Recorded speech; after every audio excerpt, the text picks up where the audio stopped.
I was a programmer. I spent many years in the beginning programming before moving on to biz dev or product design or those kinds of things. But the last couple of years, right when blockchain was coming on the scene, I saw it and I volunteered and I said, hey, I'll start digging into this if you guys want someone to do so. And they said yes. And so I spent the last couple of years leading Thomson Reuters blockchain and crypto R&D, and then I went on my own, and now I independently consult in the space.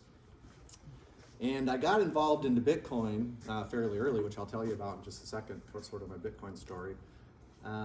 Probably in 2015 is when I really started to get involved, and then probably 2016 at work and technically really started to get involved. This PowerPoint is downloadable. There's a QR code, there's a link. I'll put that up there later too. You can download the PDF. You'll notice with the slides are text heavy. They're not good slides for presenting. So I'll flash them up there, and your tendency is going to be to want to read them. Just listen to me, and then read them later when you download them. So there's that one. And there's a lot of them. There's like 65. We're going to go through about 20, maybe 15, because what I want to do is we're going to get to Q&A after about 30 minutes. We're going to get to Q&A. We're going to first talk about, what problem is Bitcoin solving? And then we'll talk about, how is it solving that? And, how big will it get and those kinds of things. But, but there's three takeaways that I want. I want you to be able to explain somebody Bitcoin in 30 seconds with three questions. What problem is it solving? How does it solve it? And if it does solve it, how big is it going to get? Okay? So those three questions, really quick answers, is what I want you to lead with. Like I said, I want to talk about, as geeks, we always like to, and I think this is just human nature, we always like to explain how something works or what something is, and then people pretty quickly start figuring that out and they say, well, why do I need that? We don't very often flip it around and just start with the why type of a thing. And I've taught this or spoken hundreds and maybe even thousands of people, one-on-one groups, big groups, small groups, and kind of asked, well, what works, the best? What resonated the most? And consistently you get this kind of response. It's like when I understand the problem first, then that's the best way to learn it. And so that's what we're going to do. And by the way, this isn't my opinion on what problem Bitcoin is trying to solve. If Bitcoin were here, this is what it would say, pretty much.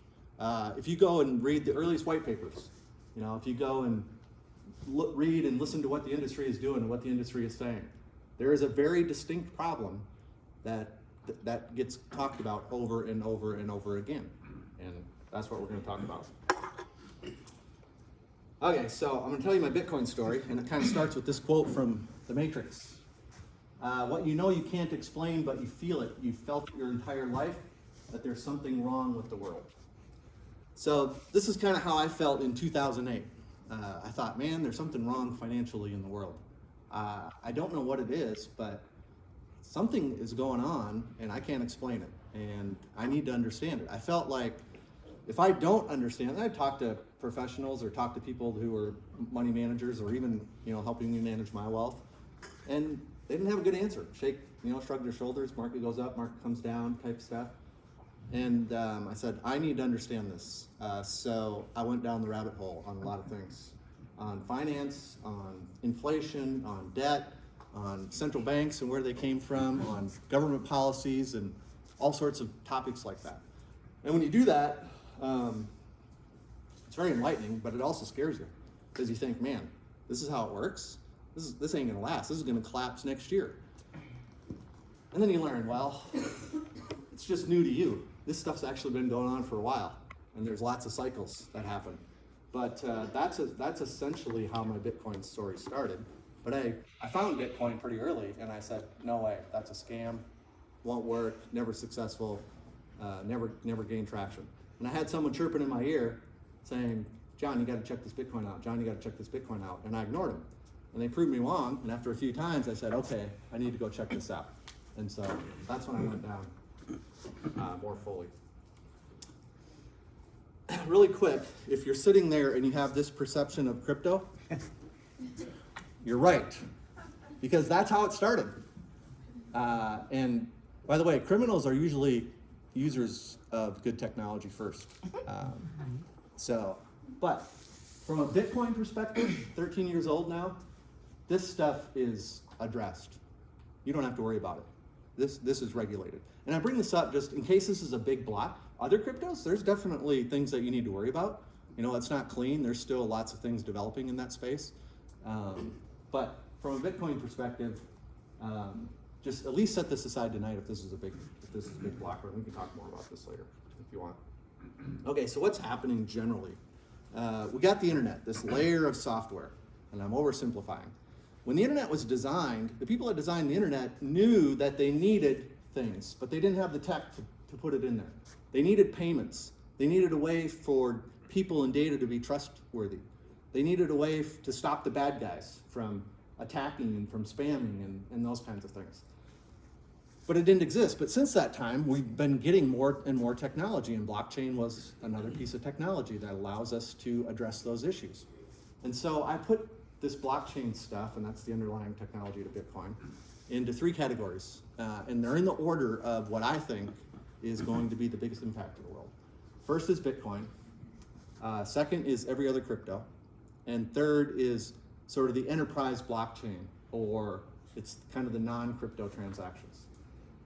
And Bitcoin is solving the money problem. All the other cryptos, they're really a new type of stock, new type of security in a company.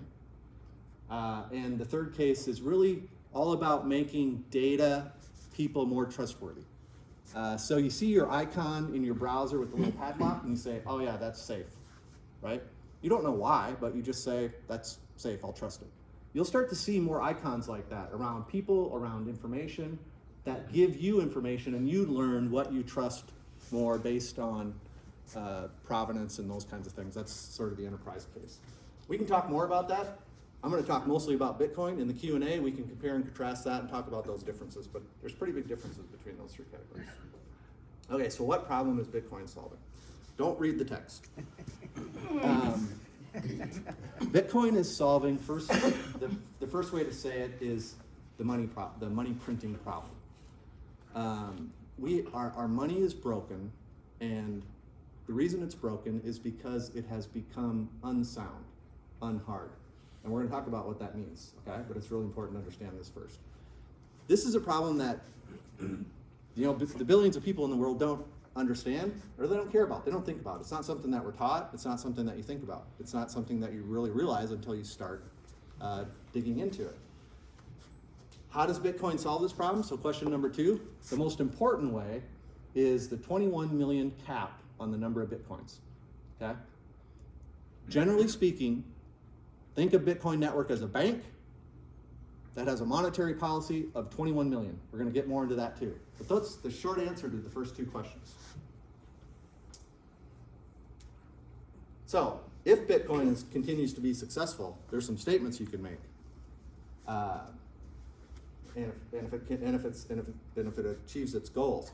And the first one is, Bitcoin is probably, most likely, one of the most powerful forces ever invented by man. And the reason is because of what sound money, the impact that sound money has on the world, has on society.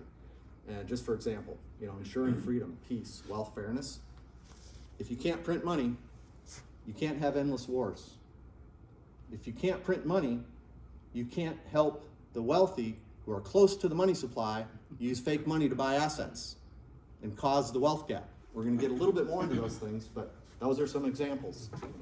Sound money prevents the theft of time. We work and we get paid, and we're storing our time in our money. Throughout history, we never had to worry about investing to beat inflation. That comes and goes.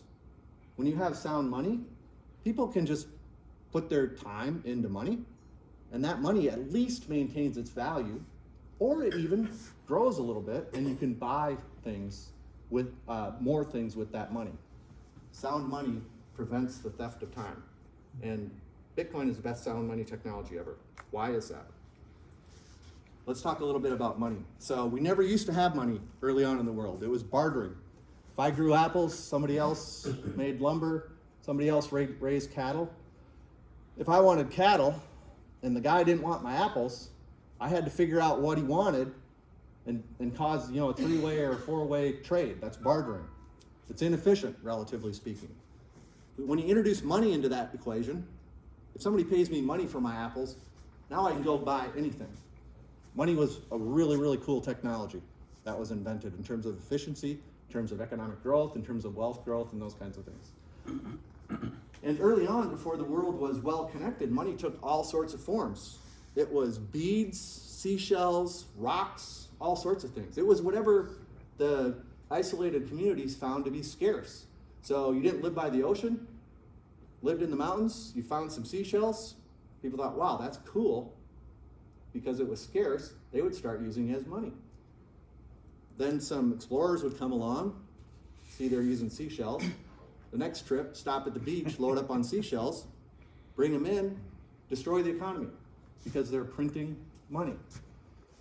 So eventually, as the world got more connected and as gold started getting discovered, eventually the world settled on gold as the most solid, sound form of money. So then but the problem with gold was it was hard to transport, and you would put it on a boat and it'd fall into the ocean and you'd lose it and those kinds of things, pirates and people stealing it. So they said, okay, let's take the gold. Banks would get started, put the gold in a bank, and then give you a note, a bank note that was redeemable for gold. So it was gold-backed money. And then people would exchange that note. It was easier to transport and those types of things. Well, these banks start getting bigger and governments start getting bigger and they start controlling them and then they start printing more notes than what they have and they start loaning out gold. They start doing nefarious things and you eventually get away from hard money. That, in a nutshell, is what the cycle that we constantly go through. So, scarcity, I said, is the first characteristic and the most important characteristic of hard money. Store of value. I should be able to receive it, and it maintains its value over time. In fact, even better if it increases, and I can buy more things with it over time. Divisible. You can divide it into chunks. Gold is very divisible. Bitcoin is even more divisible. Fungible. 1 ounce of gold, another ounce of gold. You can use either one of them. Doesn't matter. They're fungible. Transportable. Gold is transportable. It was for, relatively speaking, many years. And then obviously it became, inconvenient. And we got the bank, this story I just told you. Bitcoin is infinitely more transportable. Electronic money is infinitely more transportable because you can transport it, especially Bitcoin, anywhere in the world instantly, and nothing can stop it. Durable, can't be faked. Gold has chemical properties that, you can't recreate it. You can, doctor it and kind of try to fool somebody, and they have to test it, and it takes time to prove that it is. Bitcoin, you can instantly prove, is that real, or has it been faked? Then you start getting into the difference between currency and a lot of times people say, well, the above are money, and the bottom are currency, or medium of exchange and unit of account. Gold used to do that, but once we use fiat, our notes, then the notes and now the fiat become the currency, the unit of exchange, or the medium of exchange, or the unit of account, which is obvious. Bitcoin is more of does more of those things, especially in developing countries compared to gold, but fiat currency still handles that today. So people often ask the question, well, why do people believe in something? You get this question, well, what backs Bitcoin, or what backs the dollar, or why do people believe that money is money? And you'll hear answers like, well, the military backs it, or the ability for a government, the full faith and credit of the government, or the ability to tax its citizens. Those sound good, but when you look at history, what actually happens in this cycle is people constantly return to the money that best exemplifies those sound money traits. That naturally happens. And there's actually labels for this and research for this. Bad money chasing out good, meaning the bad money chases the good money out of circulation, and people hold it. And they get rid of the bad money and spend it as fast as possible. So I've been mentioning cycles. There's some really big cycles. When you start digging into this, you know, you learn about, well, what does it mean to be a reserve currency? And most people know that the US dollar is a reserve currency. But what most people don't know is since the 1400s, there have been 5 others. And all of these last about 100 years. And we are at the tail end of this cycle. We're closer, way closer to the end than the beginning. And what happens in these cycles is they start out as hard, sound money. And they end with unsound money. And they end with, you know, imperialism and wars and, you know, debt-based systems and credit and money printing and those kinds of things. This cycle happens over and over. I mean, that's good news and bad news, but it's just history. That's how it's worked. So we will return to sound money again. And the best 2 sound monies right now are gold and Bitcoin. So a little bit more about this problem. Quantitative easing is another way of saying the problem. And Bitcoin is the solution. But what's interesting is look at this 3.6 million here, 2009 to 14. That amount of money printed by the Fed just in that time frame is triple what they did in the first 95 years. What's the definition of money there? Of what? Is it M1, M2? What is it? That I'm not sure which one that is, but you're right. They have a bunch of different definitions. But you start I mean, one of the questions though is even like, well, what does this mean? $1 trillion? You know, and even when we got to 1 billion, we didn't really know what 1 billion means, and we certainly don't know what 1 trillion means. The first 95 years? Yeah. So Jerry World, Cowboy Stadium costs $1 billion. 1 trillion is 1,000 of those. So we used to hear governments would invest or go into debt and invest, and then we're getting a return. It's an economic investment, right? They don't say that anymore because, well, when the Fed prints $1 trillion, are they really expecting to get the economic return of 1,000 Jerry Worlds? No. Right now we print $1 trillion because we're heading off financial problems. They're trying to provide solvency. They're trying to prevent deflation. They're trying to prevent a whole bunch of debts going belly up. They're rolling debts. They're solidifying things. That's why we go into debt now. That's why we print money. It's no longer investment. Another way of looking at it, well, if QE works, then why do we always need another round, and why is always the next one larger? So this is a good reference, by the way. Unchained Capital, Parker Lewis. I copied this stuff from him, and you can see all sorts of references in here and follow links. But you know, it's really they get bigger each time, and they happen faster. That's the cycle that we're in.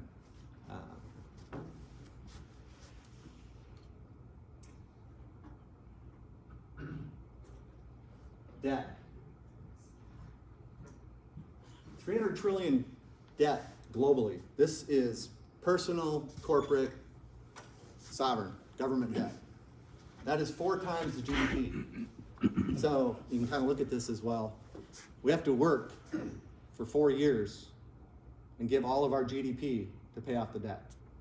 Or if you want to take out a loan for everybody on the face of the earth for 30 years at 6%, that's $222 per month or $80K for every person on earth.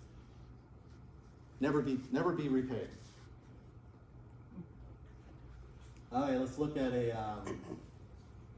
take it home to the U.S. or a wealthy country. 9x the U.S. GDP. That's $189 trillion of debt.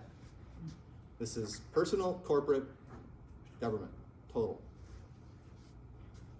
That's 1.6 million per household of the 120 million households. That will never be repaid. And I assume that doesn't even include like pension liabilities and yeah, that's the last bullet. Okay, so let's just say, well, forget about the debt. What do we spend a year? How do we get here? Why do we keep getting here? Federal, state, and local governments alone in the U.S. spend $10 trillion a year. That's 83K per household. 67K is the median income. That's the problem. Yeah. Can we afford it? And do we get our money's worth? Let's even look at something isolated. The Afghan-Iraq wars cost $50,000 per household. What if the government would have asked households first, will you give us $50,000 so we can go to war? Yes or no? Get back to you. Also, so to Dan's point, none of this includes government unfunded liabilities, which some people estimate as high as $200 trillion. And what those are is the government doesn't have to put unfunded liabilities on their balance sheet. Companies do, required by law. If they don't, they go to jail. So Social Security, Medicare, Medicaid, government pensions, that's not funded. And it's not on their balance sheet as It's debt. in a lockbox. Yep. So don't read this. I just want to make 2 points. Interest rates and inflation. Governments talk about interest rates and inflation. And they say inflation is bad. And then they raise interest rates because inflation, we're saying, oh, we're going into an interest rate raise. Governments will never willingly raise interest rates far. They can't, because this debt will collapse really fast. They need low interest rates to keep rolling debt and paying for debt. It's a vicious cycle. And they need inflation. They need inflation of 5 to 10% to inflate the debt away. So they'll say that inflation is bad, which it is, and that we want to control it, but they don't really want to, because they need to inflate the GDP and feel like it's growing, 3x, 5x it, so that the debt is not such a high percentage of the GDP.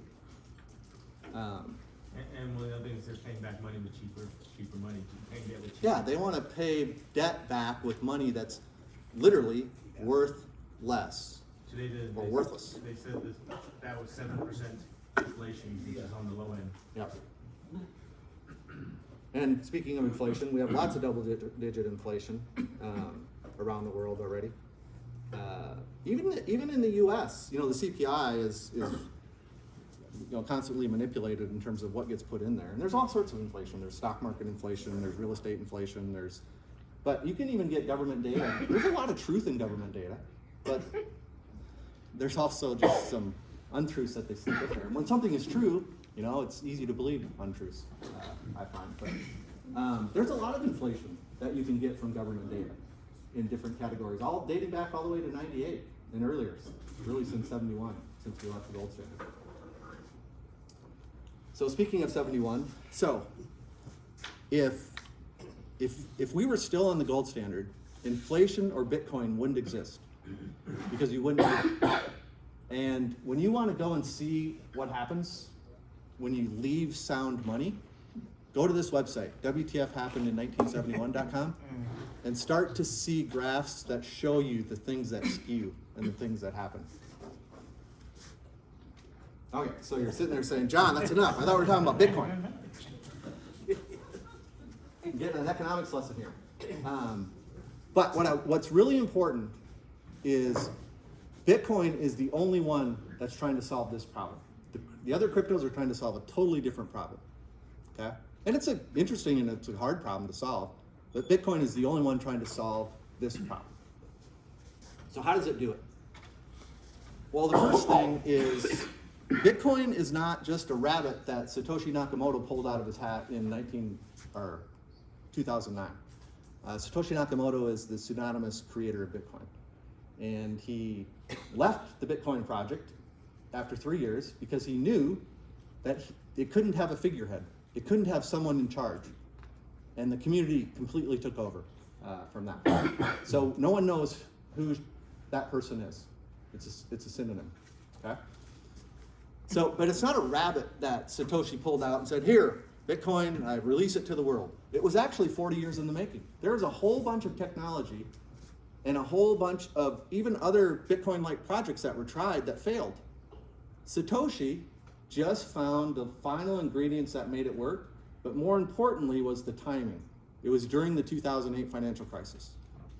And there was finally a really big reason why something like this was needed. So that's important to understand about Bitcoin.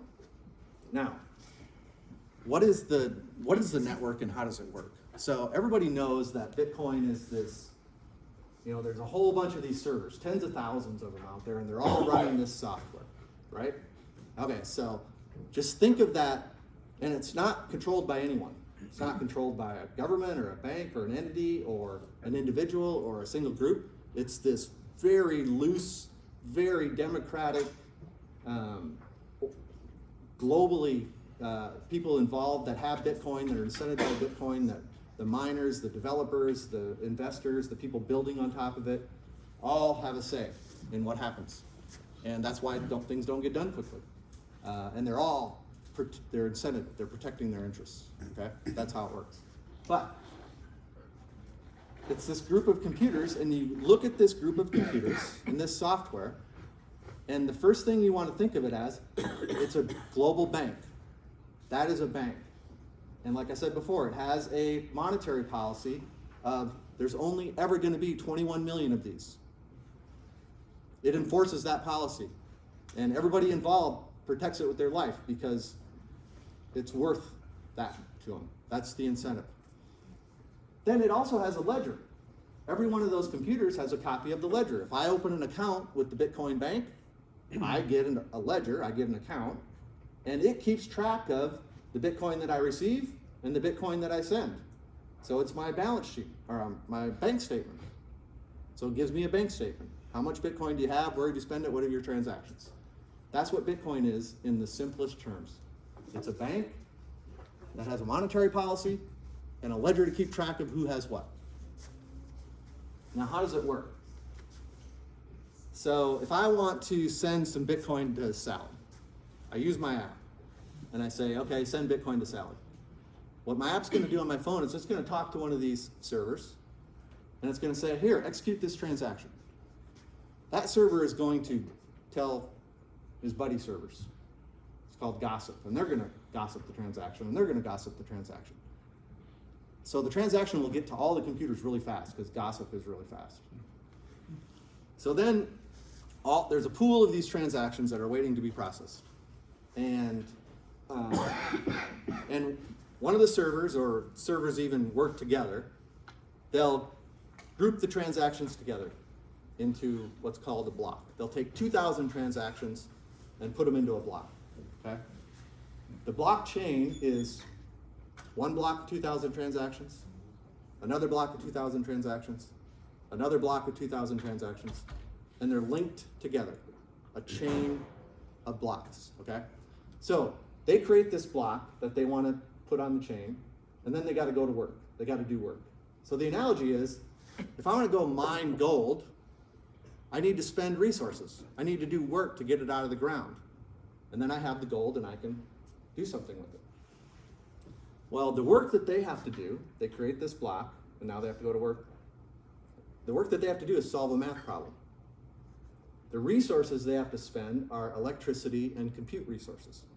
They don't have to buy mining equipment or spend time like that. They have to buy electricity and compute resources, and they have to solve this math problem. And this math problem is not complex, but it's hard in that you got to guess millions of values. So they start trying over and over and over, and it takes 10 minutes to solve it.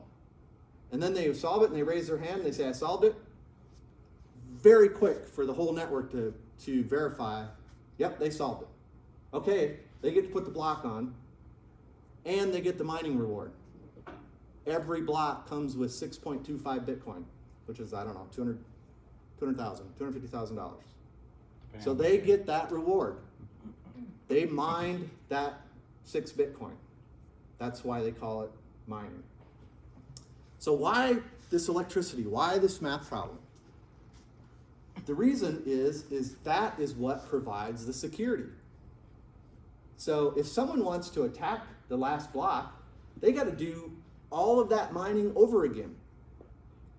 And the further a block gets, if they want to attack the one from an hour ago, they got to attack and change every one since then. So they got to do 10 times the mining and 10 times the compute power. So if somebody wants to attack the blockchain network, the Bitcoin network, they have to garner 51% of the resources that Bitcoin has, and they're only going to attack one block, and it's going to be detected right away, and they're going to destroy the thing they're attacking. So the incentive is really not there. That is generally how Bitcoin works. So, if Bitcoin solves this problem, and I believe it's well on its way to solving this problem, and some of the indications are even just the market value. The market value of Bitcoin, don't read that slide, is $1 trillion. Okay? That's about the same size as silver. Silver's market cap is 1 trillion. Gold is 10 trillion. If you took all the gold in the world, it's worth about $10 trillion. By the way, all the gold in the world that's above ground will fit in about less than 2 Olympic-sized swimming pools. But it's $10 trillion worth of gold. Maybe it's 12, something like that. But and if we were still on the gold standard, gold would be worth $100, $200 trillion. And you have other asset classes. The global stock markets, 100 trillion. Real estate estimated 100 to 300 trillion. Bond market, corporate bond market, sovereign bond market, close to 100 trillion. These are really big numbers. But these numbers are really so big because of money printing. And when you print money, it chases these assets and it just makes them bigger. It's not real growth. It's just fake growth from printing money. So if you didn't have money printing and you had a gold-based standard, then gold would be underpinning and capturing that value. And the estimates are about 100 to 200 trillion dollars. So if Bitcoin is successful in solving this problem, that's how big it has to get to solve this problem. And if it gets that big, it's worth $5 million to $10 million a coin. So that's 100 to 200 where it's at today. And it'll never be too late to buy Bitcoin, because even if it reaches its potential, its peak, you miss out on the upside, if it's successful. It's 21 million, that's a deflationary currency, so its value is constantly going to grow. You're going to constantly be able to buy more stuff with it. And this blows our minds, because we've been trained to say, no, we got to have 1-2% inflation. And we don't. So one more point, and then we'll get to Q&A. And the Q&A is really important, because I want to hear what you guys are thinking and talk about that. And even whether it's something I said you want to dive into, or something that you brought tonight in terms of a question or that type of thing, that would be really valuable. But a lot of times you'll even hear Bitcoiners say, Bitcoin is killing the dollar. And that's just not the case. The dollar is mighty. The dollar is so prevalent. Other currencies try to do some things, but it is the almighty dollar is not going to get killed by any other currency. As a matter of fact, crypto will probably help the dollar, because there's these thing called stable coins that'll probably make the dollar even more prolific. But what the dollar is doing is killing itself, and it's giving other currencies an opportunity to step in. Because so many dollars are being printed, it is becoming worth less a lot quicker than before. So that's what's happening. And back to that chart, that shows, the 100-year cycles, the sound money will eventually return. From a historical perspective, that's inevitable. And the best sound money is Bitcoin. And we already see this happening. You look at gold and the fact that it's not responding to what's happening, and all of the big money that from big money investors that they're investing their hedge into Bitcoin. There's a lot of evidence that this is already happening. So in this deck, there's this getting started resources slide. This is a slide for just kind of simple getting started stuff, but there's a whole bunch of other slides and a whole bunch of links where you can go and read to your heart's content if you want to download that. And if you have any skepticism, now's the time to come. Sorry, so you said Bitcoin is solving one problem, all the other cryptos are solving an entirely different problem? Yep. What do you think about the Bitcoin forks? Well, they failed. I mean, which one has been successful? I think Bitcoin Cash is still around. Yeah, it's still around, but it's it's going like this. So are all the other cryptos right now. So. No. Relative to, if you do it relative to Bitcoin, and forget about the price. I mean, Bitcoin Cash is yeah, I think But they're just still near death. attempting to solve the same problem as Bitcoin and they exist. Oh yes, I agree. Yes, 100%. But they're not even in the same ballpark in terms of being successful at that. So yeah, that's a very valid point. He had his hand. What's Bitcoin's biggest weakness? Is it possible for it to fail? And if it is possible for it to fail, what are the consequences if it does? Well, I guess it depends on when it fails. Biggest weakness right now is people understanding it and just usability. Biggest weakness from a monetary perspective is, how at 1 trillion, it is on the map as a new asset class that's being treated very seriously, but it's probably 10 to 20 trillion of market cap before it has to go well past gold, I think, before people start saying, oh, this is something else than just this new digital property type of a thing. So if it, I don't know, like governments can't outlaw it. China has, but then they haven't really. I mean, they're still allowing miners, and lots of people still have it. There was talk in the early days of the U.S. outlawing it or other countries outlawing it, but the economic benefit and the number of people that own it and the number of wealthy people that own it and then the amount of support in government, it's the chances of it getting outlawed. Will it take hits from government? Yeah. Will it get blamed for stuff? Yeah. Will it still be volatile? Yeah. But I guess a hack, a big hack is probably the biggest threat to stopping it. What about a loss of power? Physically, just a loss of electricity, like an EMP style attack? Well, if we have that, we have way more problems. So you're right, but if that happens, then there's something else going on in the world, right? You talked about the incentive to add some blocks to the chain, Yep. right? What happens after the 21 million are mined? What's Yep. the incentive to add the chain? Yep. No, that's a good question. Yeah. Transaction costs, account costs, it's not even known yet. And part of the reason is because that's so far out. But most of the coins will be mined by early 2040, but it goes out 100 years. It's every 4 years about it halves. So it started at 50 coins per block, went down to 25, went down to 12 and a half, and now it's down to 6 and a quarter. In a couple of years, it'll be down to 3 and whatever. So yeah, then it will be, see, the Bitcoin layer this is already happening, where only big transactions will be on the Bitcoin layer, really big. And today's financial system is stacked like that.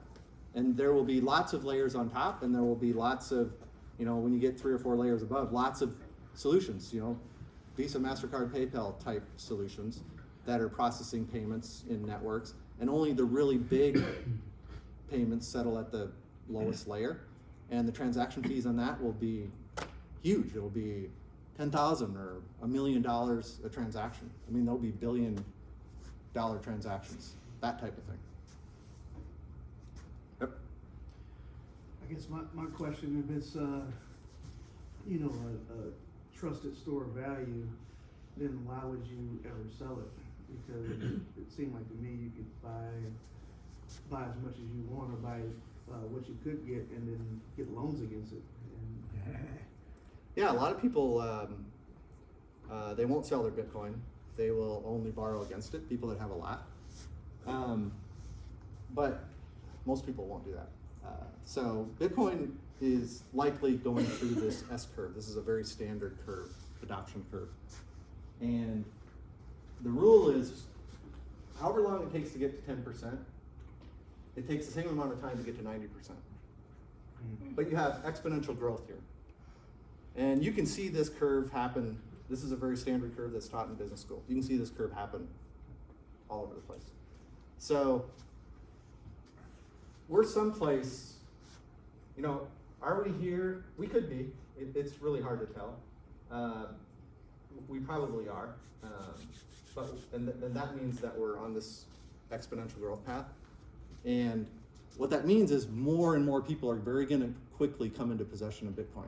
Either they buy it like a lottery ticket, or actually cash back, Bitcoin back. Loyalty is becoming really, it's one of the fastest growing use cases. Or remittance is also a big use case.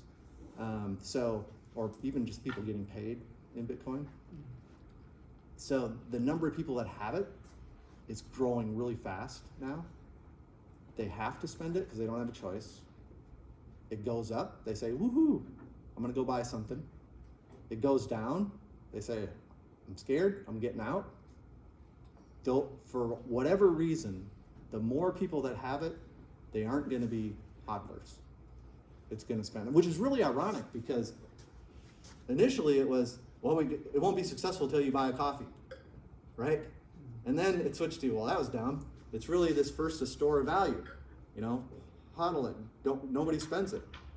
And what's happening and sneaking up on everybody, and a whole bunch of payment infrastructure got put into place because of that previous stuff, is now payments are gonna come, I think, and people spending it, and people are gonna be like, well, wow, we didn't expect that to happen. But man, when you have that many people getting it, they're gonna spend it. What does it look like when we completely adopt Bitcoin and eradicate the US dollar? I guess any sort of other non-standard, or not standard, Fiat? yeah.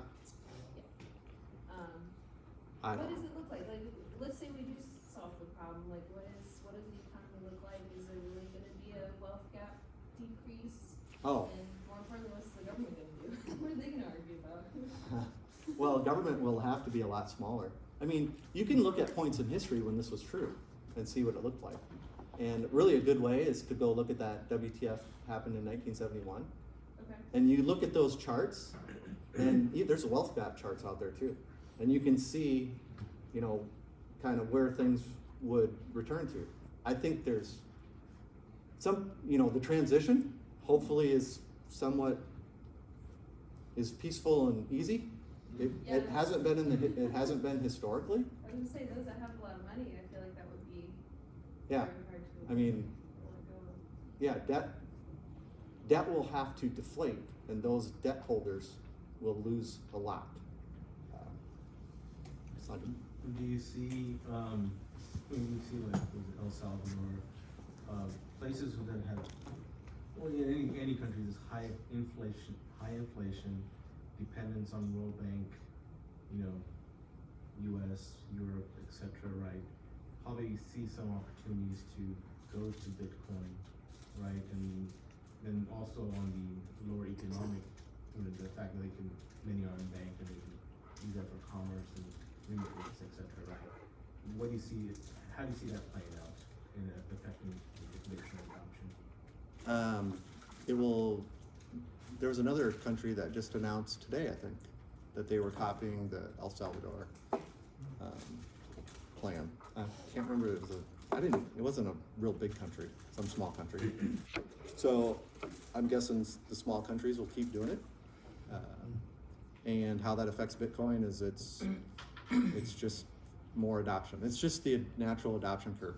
You know, another curve that it's following essentially is the internet. You know, and this is generally crypto versus just Bitcoin, but the adoption of it's essentially following the internet curve as well. It's also blockchain, the next evolution of the internet too, in a sense. Yeah, it's adding things to the internet that we couldn't add before. So it's taking the internet to the next level. Yep. John? So apparently, I'll come there next. apparently there are a lot of large holders of Bitcoin, so the liquidity of it is not very liquid. Yep. And that could actually get worse over time. So in terms of it being a mechanism of exchange for commerce, it's very volatile. So how do you hedge, right, as a business person? And will it ever become that, and what would smooth out the fluctuations? Yep. Now, so Never before in history have humans experienced a monetary event like this. Gold monetized over thousands of years, very gradually. Bitcoin is monetizing very rapidly. And because of that, it's very volatile. So the bigger it gets, though, the less volatility that there is. The volatility, it's not as volatile as it was when it was smaller. A big holder comes in to sell his whole stake. Now, it could be arranged in the market, Sure. so it's not as volatile, but. I agree, anything could happen, but that Yeah. holder has, I mean, no incentive to do that. But He needs the money. nah, not really. Yeah, roughly. But you're right. I mean, He that- overspent just like the US government. so overspent. so it's just like China recently. You know, they took 30% of the miners offline, and Bitcoin recovered in a month. I mean, that's But for that month, some business person who Sure. was Oh. having to hedge got destroyed because they. I agree. There's going to be volatility, and people have to know and accept that, and they shouldn't be putting next month's or next year's cash into it. Absolutely not. Well, if That's you look not. at our 401ks and our IRAs for the last month on the stocks, same Yeah. thing happened too. You Yeah. know? We see all the cycles, the pumping, even the stock market, currencies pump and dump. We have the institutional investors pump it up. And Right, then- but an investment is something different than somebody who's doing commerce on a daily basis. You're running a business, you have inventory, you're paying a certain price for the inventory, you have to sell it at a certain price. Yeah, yeah. You've gotta make sure that you're. No, people aren't going to do. People that have a choice aren't going to do a whole bunch of commerce, with Bitcoin. Today, merchants can say, "Yeah, I'll accept Bitcoin," but they don't even touch it. The payment processor just converts it to dollars right there at spot. They have no risk to Bitcoin. So there'll be a lot of that. But other countries, El Salvador, I mean, their currencies are way more volatile and inflating way faster than Bitcoin volatility has happened. They want two things. They want US dollars and they want Bitcoin. And it's hard for them to get either one of them because their government makes it tough. So this stuff happens more outside the US because in the US, we just have a totally different perspective on that stuff. We know right now that the dollar is the reserve currency of the world, right? But, and we know the bankers hate competition. Yeah. So now with the central bank digital coin that they're trying to establish, how would that affect, just regular Bitcoin or crypto? Yeah. So it doesn't affect Bitcoin because it's really just an extension of today's dollar. It's a new technology for distributing US dollars. So this is a really good question because this is where not all cryptos are the same. Just because you're a cryptocurrency doesn't, this goes back to what problem are you trying to solve? So by making the dollar, and they're called stable coins or CBDCs, central bank digital currencies, by using crypto technology for the dollar, that doesn't change the fact that the dollar is fiat and controlled by the central bank, and it doesn't change any of its real properties. It just changes, it creates a new distribution mechanism. But it will, there's a lot of speculation or a lot of prediction or thought of, if you make the dollar easier to use, that will give it some new life around the world because people do want dollars because it's the tallest midget of the bunch. It's the strongest, smelliest thing or least smelliest thing out there. So they want dollars, and this will help them get dollars, but it's still not trying to solve the same problem. It is the problem that Bitcoin is trying to solve. But you're right though, there's still politicians that say, we gotta kill Bitcoin because it's threatening our world reserve currency. But they don't get a lot of traction. But that could change, but.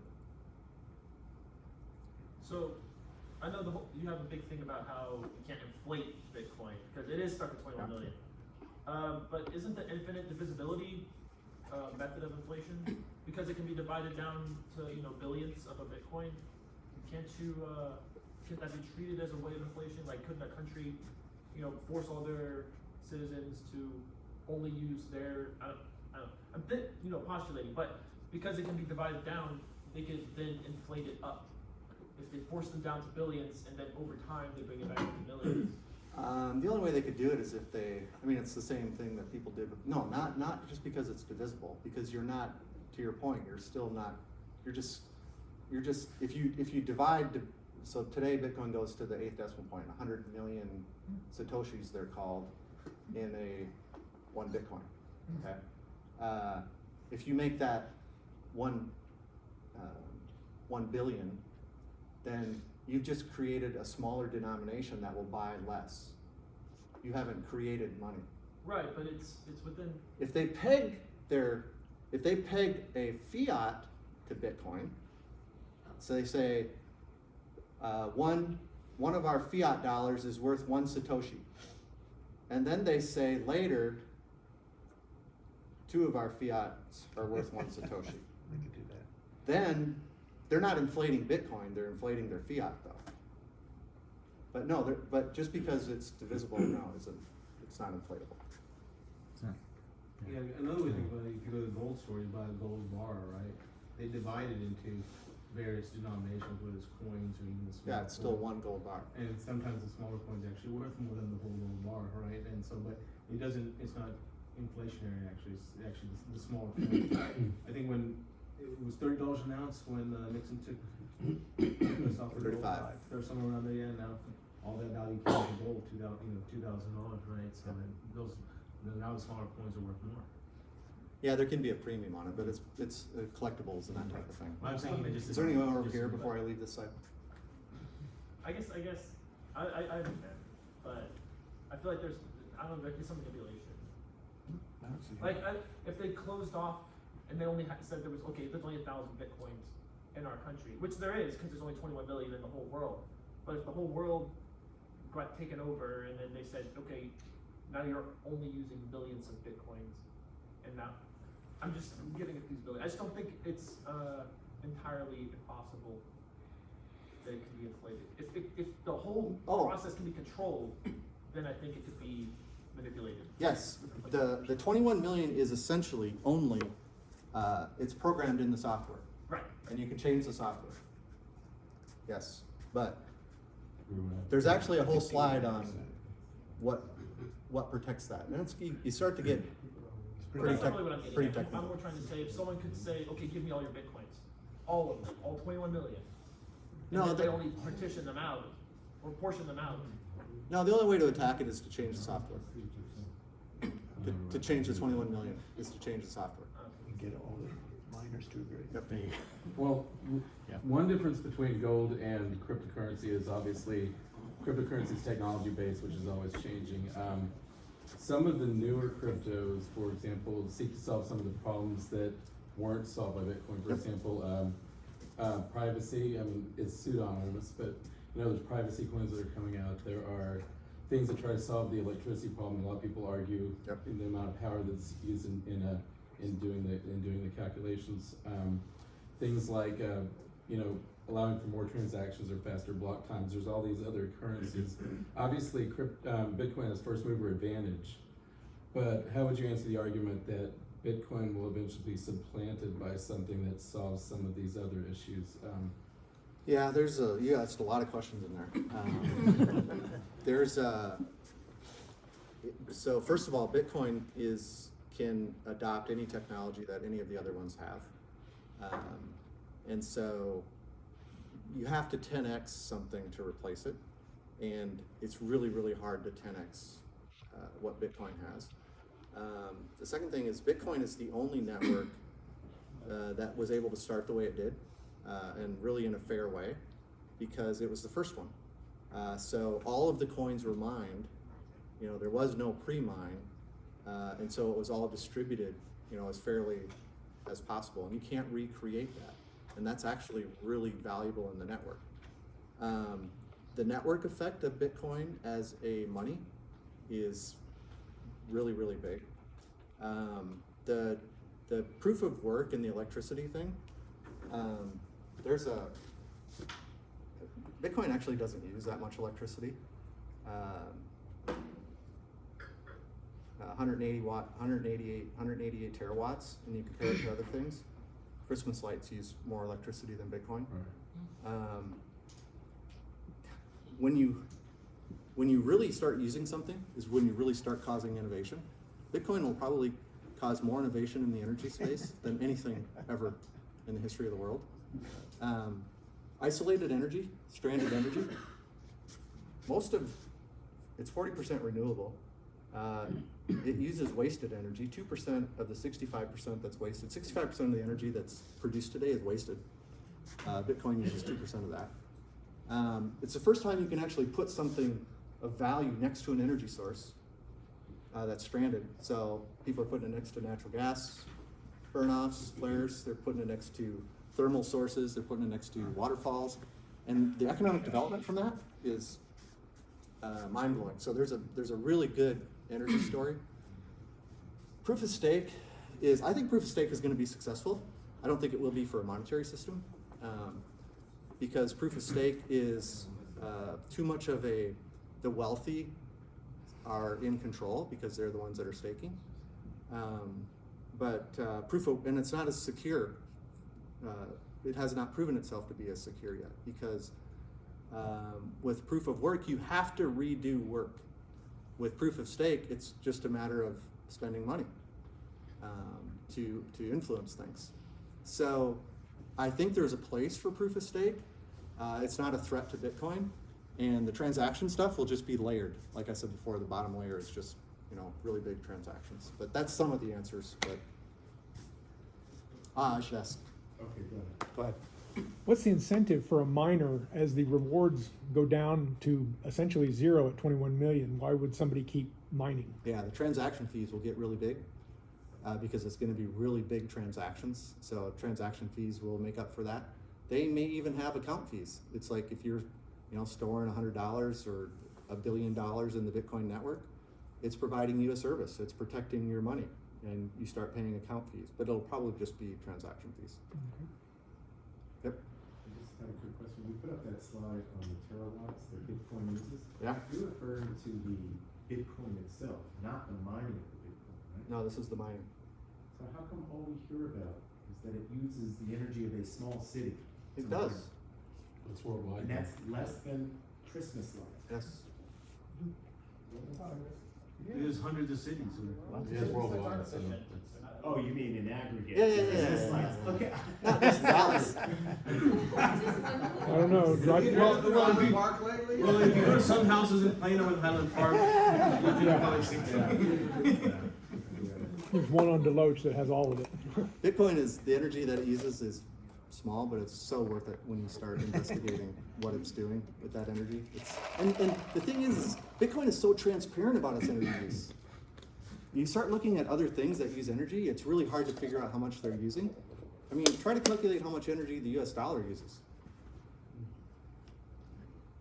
It's incalculable, but it's Bitcoin, and part of the reason that Bitcoin draws attention is it's so transparent, it's so easy to see the energy use, and energy is a hot button topic. But somewhere over here. No? I have a question again. Yep. Isn't this, a couple more questions. Okay. Isn't this heavily reliant on software, hardware companies making hardware that can mine? So Yeah. that's like it's been a big problem. As I like playing video games, and prices go up, specifically graphics cards, and that's mostly the other coins because I know Bitcoins have moved towards a more specialized software.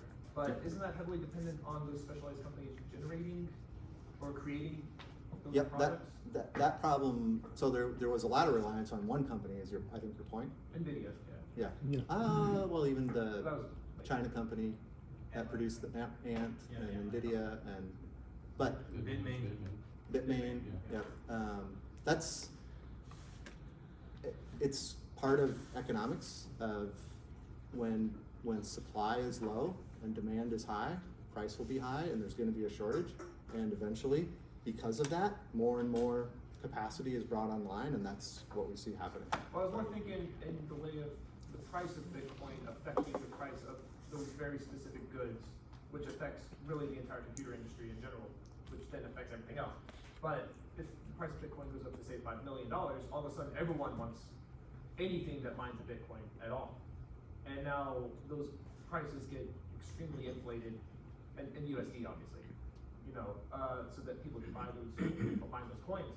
But wouldn't that create some kind of feedback loop where maybe the price of Bitcoin falls? I know that kind of happened before. So isn't the price of Bitcoin actually dependent on that hardware that mines the Bitcoins or the transactions? Yeah, probably somewhat, but let's take that offline. Actually, Bitcoin mining is so incredibly competitive. It's That's why I want specialized hardware. yeah, but there's just so many people doing it too. It's really, really competitive and hard to compete. But anyway, one more question, I guess, and then we're gonna have to go one-on-one. I mean, we could hang out afterwards. I just Yeah. thought we, in case we want. What did you say about doing something similar with gold futures or gold ETFs? So it seems to me that you are then, especially with this slide, moving away from having to have a gun to defend your gold to just put it in your brokerage account. And somehow, why isn't that the same? Oh, are you talking about like gold is custodied and held by central banks and governments essentially? Yeah, or just start storing your wealth in gold futures or buy a gold ETF or buy whatever. You have the same problems here. So just like you can hold gold in your hand, it's a bearer instrument. You can also hold Bitcoin in your hand. It's a bearer instrument where you're not depending on anyone. You hold it in your hand. But you could also go and buy a Bitcoin. It's not an ETF yet, but in other countries you can. Or there are Bitcoin futures too, and people use those for hedging and trading and that type of thing. But just like if you today nobody holds gold, but not that many people do. But yes, you can hold Bitcoin as a bearer instrument. And transfer it instantly around the world. Okay, so what problem does Bitcoin solve? Sound money. Money print, sound money. How does it solve it? Limit supply. It's a bank with 21 million. And how big is it going to get if it's successful at solving that problem? 100 trillion. Thank you. When? Will that fit in a tweet? All right, hey, let's things up.